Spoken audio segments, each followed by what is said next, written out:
Hi, my name is Julie Peterson. I'm a psychiatric nurse practitioner at Purdue University Global. A patient I'd like to talk to you about this week was one that we saw in the unit, the crisis stabilization unit. They had come in with, threats of self-harm when they were at home. She had an altercation with her father, and she, was making telling people she wanted to kill herself, because she was really upset.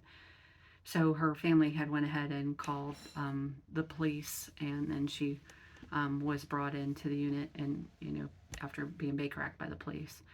So when we saw her today, we were just talking to her, just kind of getting a background history, kind of the family dynamics that she has going on. People that are living in the house, her caregivers.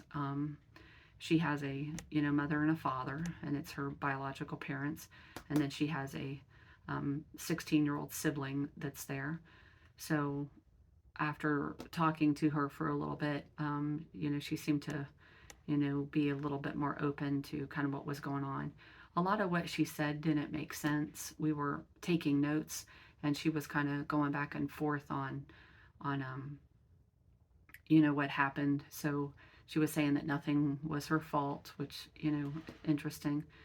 Um, how she was thinking that, but she was blaming everything on everyone else. And when we were talking to her, we were just kind of using, different therapies on her. My preceptor and I, seem to get along real well. And so if one wants to ask a question, then the other one asks a question. It's kind of what we do to just kind of keep the conversation going. I think it actually works really well with patients and helps them to, kind of really think about what they're going through. So hopefully it really gives them some insight.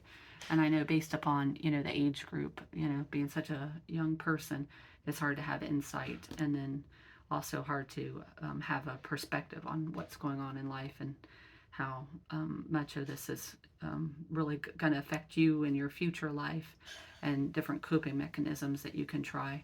So we talked about that too, just listening to music and singing, and taking some time out and, watching some funny YouTube or TikTok videos. So that's what we did. If you have any questions or thoughts, just feel free to let me know. And in the future, um, I do plan on working in this patient population. So it's good that I get the experience working with, with the group now, and seeing what's going on. So I appreciate it. If there's any questions or anything, just let me know. Thanks. Bye-bye.